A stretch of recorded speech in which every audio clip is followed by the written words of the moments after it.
Es un violonchelista y escritor independiente radicado en Houston, Texas. Es egresado del Conservatorio Nacional de Música de Buenos Aires. También estudió curso en la Facultad de Psicología de Buenos Aires. Se graduó de su máster en violonchelo con la chelista rusa Nina Gordon y luego, en 1998, fue becado para un segundo máster en composición con la doctora Chen Yi en la Universidad de Missouri, Kansas City. Desde el 2002 al 2007 fue becado para realizar su doctorado en violonchelo con el maestro Sarabjian.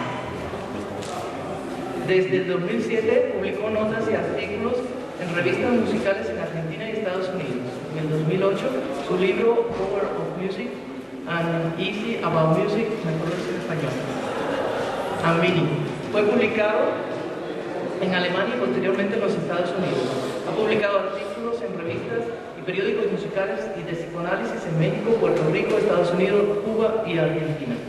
Participó en el cuarto Congreso Internacional Cima y Cima 2010 en la Universidad de Zacatecas. En 2011 hizo su debut en el Teatro de Bellas Artes en la Ciudad de México. Ha ganado el primer premio 2011 por de la American Psychoanalysis Sociedad Psicoanalítica. Y como parte de su premio realizó su debut en la ciudad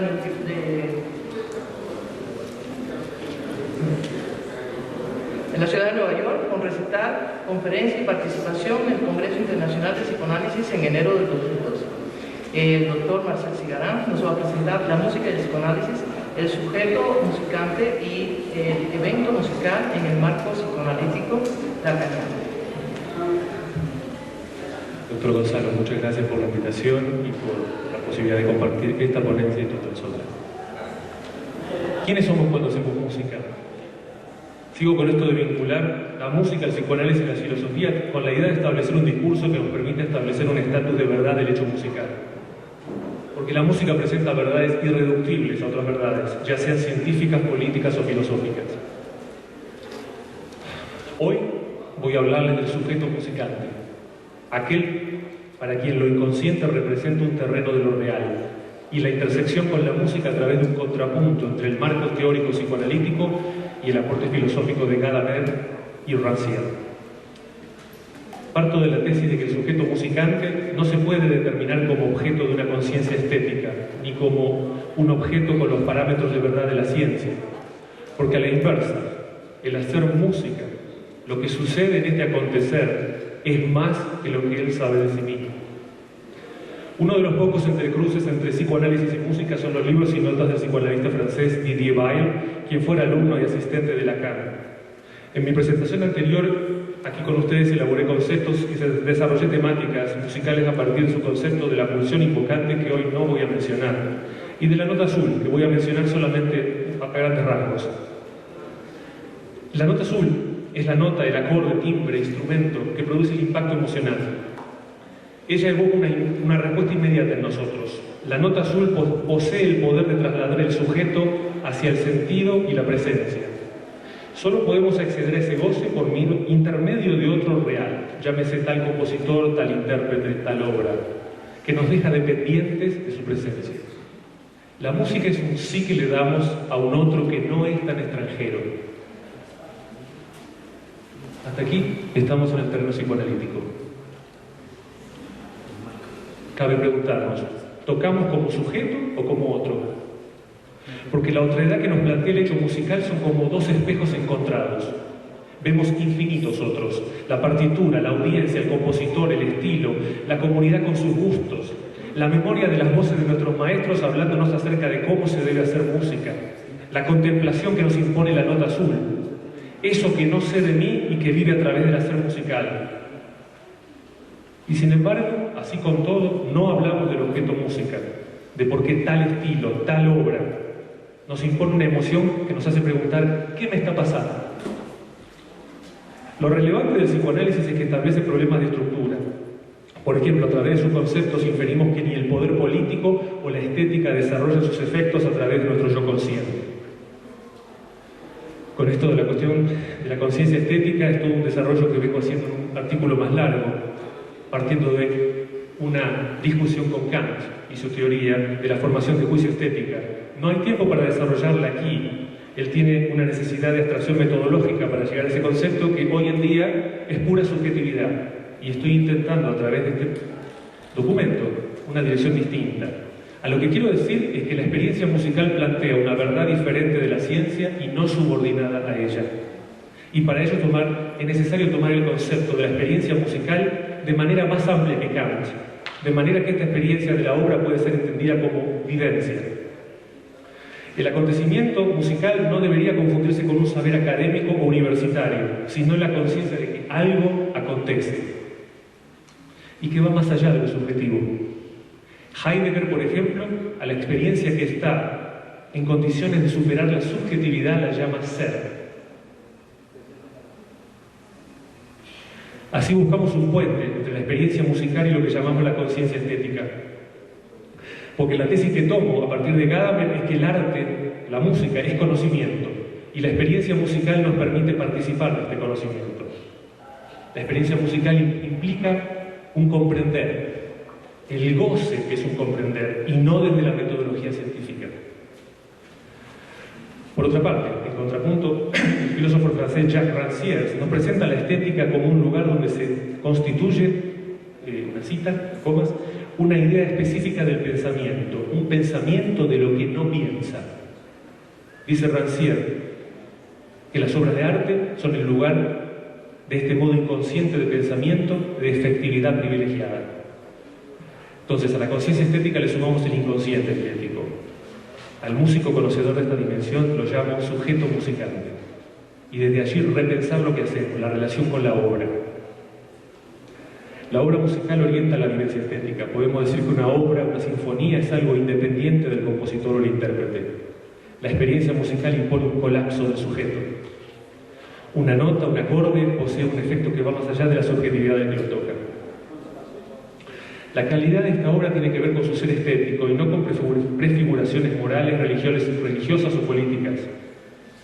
Escuchamos la improvisación del organista, decimos, hoy no fue su mejor día. ¿Qué queremos decir con esto? Una obra tiene una pretensión, más allá de mí. Pretende ser entendida como aquello a lo que se refiere, a lo que, entre comillas, a lo que dice. La experiencia musical no debería confundirse con la posesión de una formación estética, con la erudición del comentario de un crítico en un programa de concierto. El encuentro con la música es un acontecer no regido por la concepción cotidiana de realidad. La obra es una entidad que no se legitima por el que la compone, por su biografía, digamos, ni por la persona del intérprete o el oyente que la escucha. ¿Por qué decimos de alguna música que es un poco superficial o de las sinfonías de Beethoven que son obras de profundidad y grandeza? ¿Dónde reside la calidad? No desde la idea de un sentido o de la información que podemos cuantificar de la obra, sino desde la experiencia. Se entiende, claro, que el análisis musical es válido. Estoy hablando que si llamamos a una obra de arte es por la experiencia musical que nos provee. El evento musical, aquel que toca con, implica esa relación con el objeto al que llamamos obra. El ejecutante y el oyente participan de esta reconstrucción y forman parte del juego musical. La identidad de la obra no está garantizada por un análisis previo, tiene que ser reconstruida. Para eso precisamos del sujeto musicante, el oyente en una estética de la vivencia.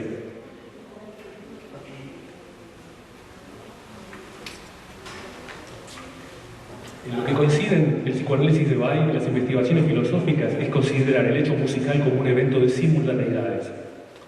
La obra musical no presenta relación con la realidad cotidiana, pero tampoco es una fantasía subjetiva, en el sentido de pertenecer a un sujeto único. La obra tiene un estar ahí, y ese estar ahí es sonoro.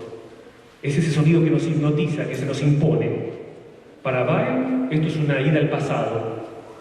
El acceso a esa memoración cuando accedemos al lenguaje y perdemos el sonido como sonido, porque ingresamos al sentido significante.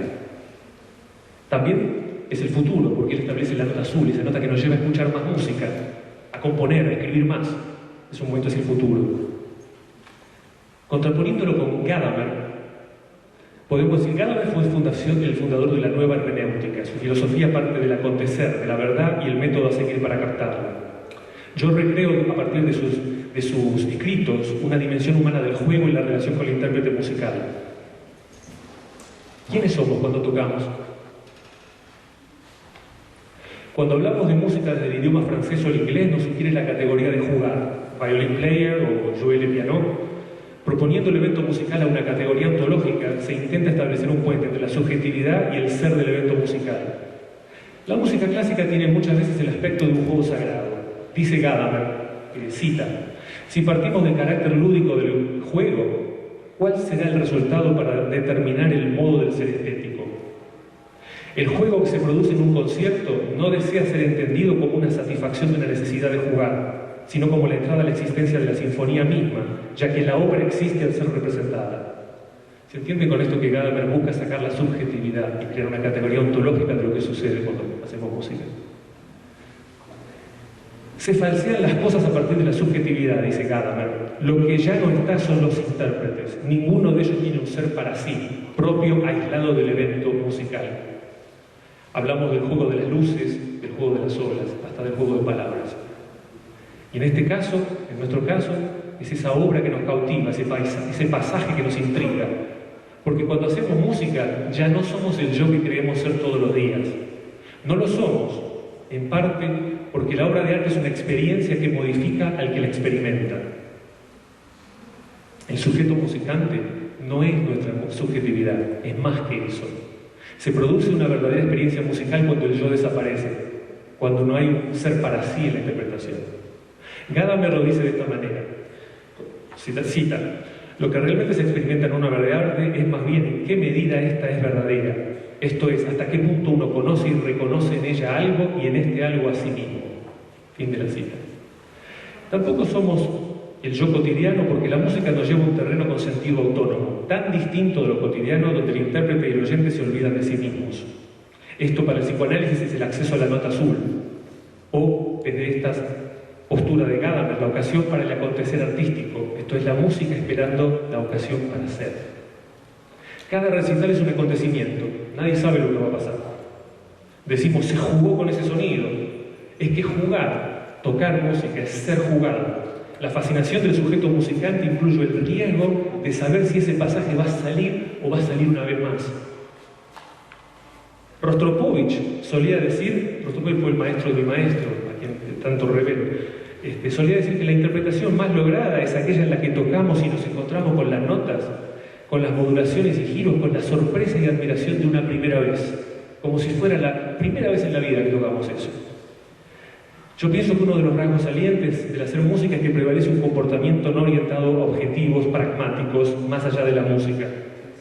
Sí, preparé la obra, pulí la técnica, tengo una idea de interpretación, tengo ambiciones, todo eso, sí. Pero lo que sucede en el evento va más allá de eso.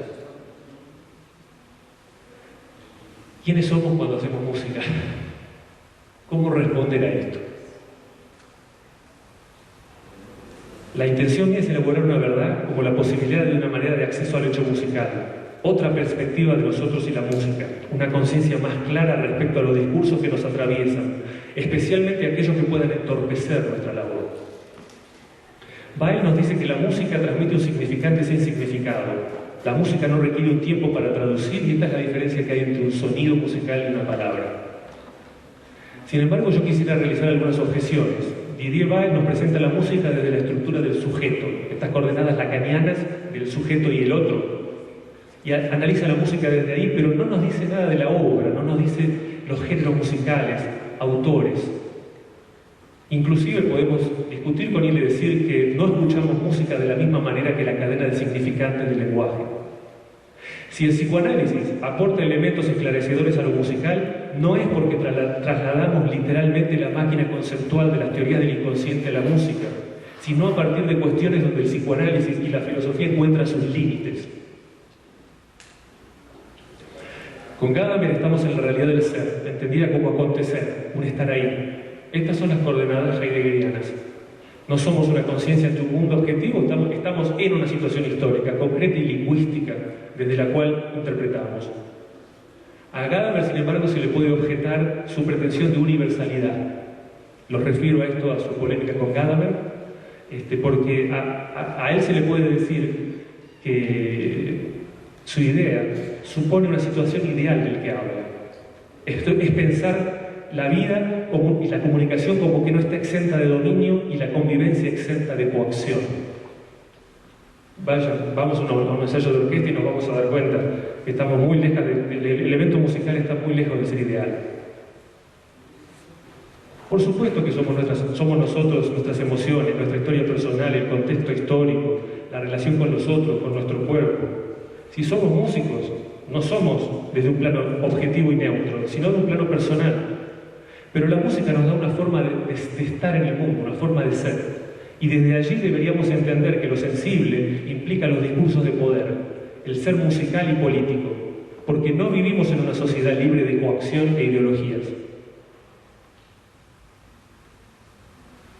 Unas palabras respecto a la política. Podría haber elegido esto en mis artículos, tiene otros desarrollos. Podría haber sido la ciencia, podría haber sido el discurso religioso, el discurso de la perfección, esa amante que nos tiene a los músicos así. La amamos y la odiamos, tiene todos los días así la perfección. Pero hablando de la política, el sujeto que presento hoy es el sujeto musicante. Y para mí, el sujeto musicante presenta una ética de renuncia, porque cuando hacemos música, no queremos dominar, no nos interesan bienes o entes materiales, hacemos música. El sujeto de la experiencia musical plantea la promesa de llegar a esa nota a la que no puede de ninguna manera poseer. La música nos permite un universo con maneras diferentes de concebir lo real, lo inaudito. Así entendido, el músico también es una resistencia a la manera de pensar tradicional. Cada interpretación es la puesta en juego de una verdad. Esta verdad reemplaza la verdad política, moral o religiosa. Es una resistencia a ser fagocitado por el discurso dominante de otras disciplinas e ideologías. Por ejemplo, una resistencia a la estructura capitalista donde el show business y la función de entretener son las coordenadas para el hacer musical. O de otra manera, lo mismo, para hacer la expresión de una revolución marxista del proletariado, donde la música está supeditada a una macroestructura económica, a las coordenadas de relaciones de producción. Que no sea política no implica que no tenga poder. El poder de la música es suspender las coordenadas normales de la experiencia sensorial. En palabras de Rancière, cito: el sujeto de la estética se propone transformar la suspensión estética de las relaciones de dominación en el principio generador de un mundo sin dominación. Opone la revolución como la formación de la comunidad de sentir. El sujeto musical, nosotros tocamos una obra que no desea nada más que ser, no transmite un mensaje unívoco, no se preocupa por la democracia, la antidemocracia. Es una actitud subversiva porque separa radicalmente el sensorio del arte de la vida cotidiana. A la música que hace política, suprimiéndose como arte, opongo un hacer música que es político a condición de no tener intervención política. ¿Por qué? Para salvar lo sensible, heterogéneo que el sujeto musical trae a la existencia, que es el corazón de la autonomía del arte y su potencia emancipadora. Esto no es una promesa idealista de una humanidad emancipada, la experiencia de un sensorio de decepción. Al discurso que dice que el hombre apolítico no tiene derechos, porque el hombre para tener derechos tiene que ser eso que se llama históricamente ciudadano, se le opone otra dualidad, lo inhumano, lo que lo separa de lo humano. Es la parte de nosotros que no controlamos. Esto toma varios nombres. Lo inconsciente, si quieren como síntoma, esto va desde la creación más maravillosa a los campos de Auschwitz. Y cuando aparece un síntoma social, generalmente toma la obediencia a un otro absoluto, como reclama la ciencia, como yo universal, la moral o la religión. El sujeto musicante es un sujeto de libertad, de una meta política por la posibilidad de superar las antinomias de la libertad política. Quiere decir que opone una revolución de las formas del mundo sensible a la transformación de las formas estatales. Para terminar, unas conclusiones fragmentarias. Un segundo para...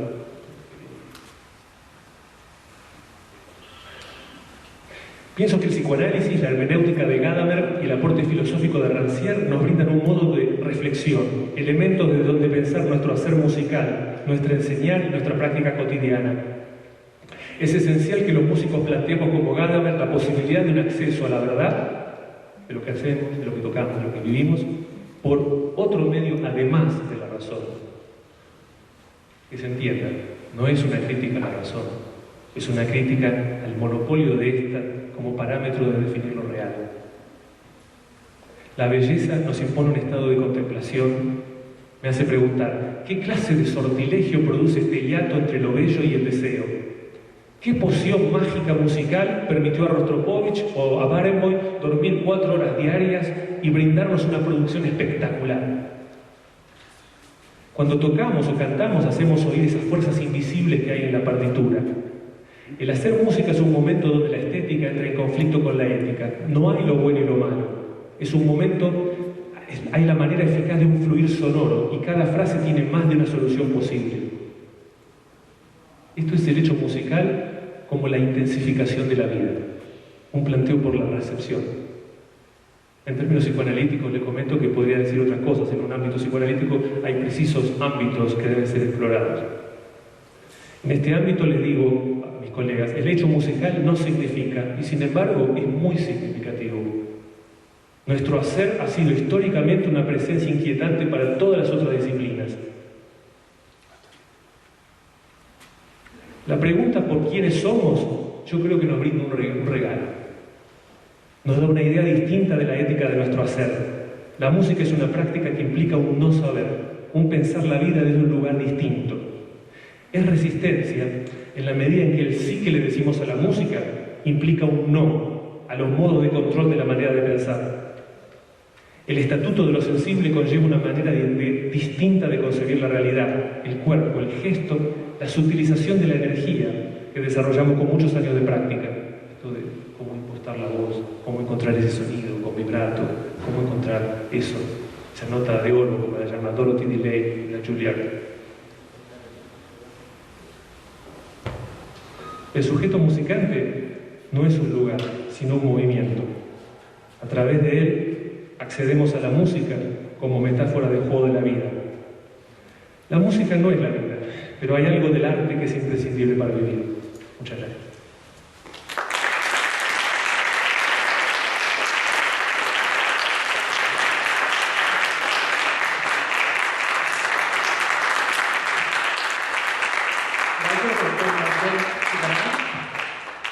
¿Tenemos preguntas? ¿Comentarios? ¿O nos quedamos pensando quiénes somos?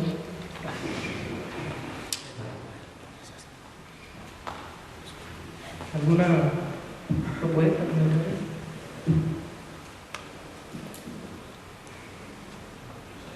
Adelante, por favor. A lo largo del día hemos visto diferentes exponencias, especialmente sobre la educación musical. Entonces ahorita me vino a la mente algo muy importante, que si se podría hablar de un subconsciente estético colectivo y cómo educarlo. La respuesta es fácil, no. La idea de un subconsciente colectivo tomado de Jung implica una postura ante la vida que implica un creer que existe el 3 en la naturaleza. Cuando hablo de las coordenadas que les estoy hablando de que estamos inmersos en el lenguaje. Desde Kant sabemos que no tenemos acceso a la cosa. Le llamo a esto mesa, pero yo no sé qué es una mesa. Yo me enseñaron que es mesa, y le digo mesa. La idea de un inconsciente grupal implicaría que hay un sentido unívoco y de la posición que parte de mi pensar es de la que no lo hay. Existe el ser de la subjetividad en juego con el ser, con este estar ahí de la vida, pero esa subjetividad es única, no puede ser asimilable a otros. Gracias.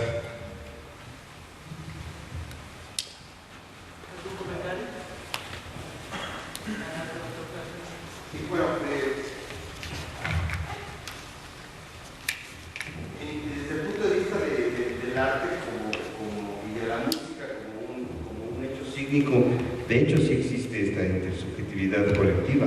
En el momento que es precisamente a través del arte es donde se fundamenta esa intersubjetividad, ¿sí? Y por eso nadie se pregunta cuando está tocando, se olvida de quién está ganando dinero o si estás enojado, porque te aíslas de la realidad precisamente. Y ese conectarse intersubjetivo que logra la música y que otras artes también logran, es precisamente la relevancia del lenguaje artístico, ¿sí? que no es un lenguaje que te designa un objeto, ¿sí? Como las palabras, ¿no? Esa es la gran diferencia del lenguaje, de lo que se llama de lo que hablaba yo del surgimiento del lenguaje y de la música, ¿sí? Las palabras designan objetos, designan cosas, ¿no? La música designa estados de conciencia internos, y solamente a través de la música mi estado de conciencia interno lo puedo transmitir como intérprete o como compositor a otros, y lo puedo compartir, y ellos también. Entonces, desde ese punto de vista, a lo mejor yo no estaba tan... Maestro, si hablamos de conciencia interna, una de las cuestiones es que hablé en el pasado seminario es que no la tenemos, somos la esencia humana que está perdida en el síntoma. Esa es la postura de la que yo lo llamo. Usted tiene razón al aludir que la música implica una categoría existencial, pero la tristeza que produce Rachmaninoff para usted representa cosas que no representa para mí. Aún podemos tocar juntos y existe esa categoría existencial de la música, pero de ahí a llamarla la expresión de una conciencia interna es un paso que, al menos desde mi perspectiva, yo no me atrevo a dar, porque yo hablo de lo que no sabemos, y en realidad el hacer musical tiene mucho que ver con este no saber, porque del que sabe, el sujeto de la ciencia cartesiano, que es el que vivimos todos los días, ese es el sujeto que sabe y define las cosas, pero ese también es el sujeto que produce las monstruosidades en este mundo. Desde las coordenadas que le hablo, intento participar de la pregunta, poniendo en relieve lo que no sabemos, y desde esa perspectiva no habría una conciencia.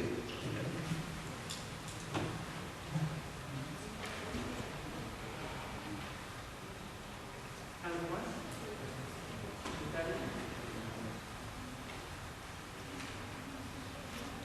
Gracias, doctor.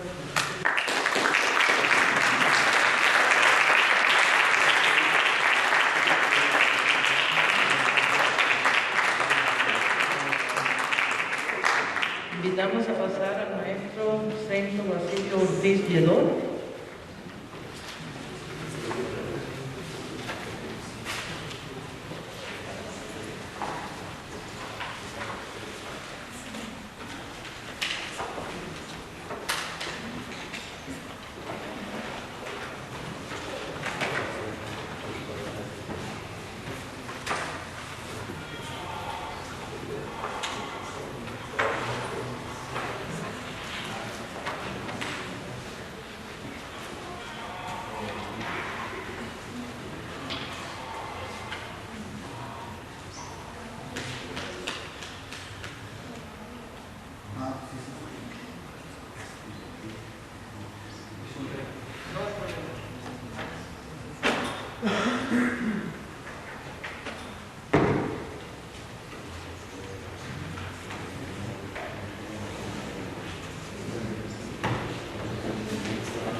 Bueno, ¿se escucha?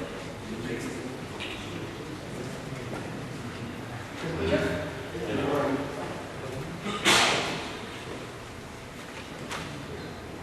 Bueno, maestro Centro Basilio Ortiz Lledó, del Instituto de Neuroartes España-México, nos va a presentar el trabajo La interacción entre la música y el trance en las ceremonias de vudú de la República Dominicana. Centro Basilio Ortiz Lledó, Alicante, España, 1974, licenciado en 2005 en Psicología Clínica por la UNED, año en que empieza a ejercer, especializándose desde entonces en terapia musical y en el campo de la psicología de los estados amplificados de conciencia.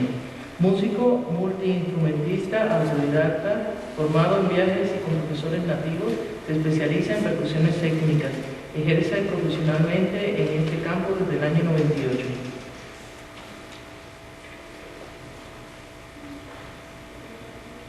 Mención, maestría en artes en etnomusicología en la Universidad de Montreal, Canadá, Terminada en el 2009, realiza trabajo de campo en República Dominicana para su oficina titulada La interacción entre la música y el trance de posesión en las ceremonias de vudú en República Dominicana. Colaboradora en el doctorado en didáctica musical de la Universidad de Alicante, España, dirigido por el profesor y musicólogo Javier Romero Naranjo. Actualmente es profesor y tallerista en los diplomados del programa de envejecimiento activo desarrollado por Neuroartes Organización y soportado por el ICBC, Instituto de Cultura de Baja California, en Tijuana, México. Bienvenido. Buenas tardes, gracias por su presencia, gracias por la invitación, doctor Gonzalo Castillo, y gracias a Luc Delarnoy que me ha puesto en contacto también con el profesor Maxima, director del Instituto Neuroartes. Me gustaría, el título de la exposición ya lo hemos visto, y me gustaría, antes de comenzar a hablar, pues un poco que las imágenes y el sonido hablaran un poco por sí mismas para que ustedes se pongan, pues, no las mismas, pero algunas preguntas que como yo hice en este trabajo de campo. Entonces, me voy a situar ahí abajo para manejar un poquito. Tendremos como unos, me llevará 10 minutos de un par de extractos de los vídeos y luego pasaré a presentar.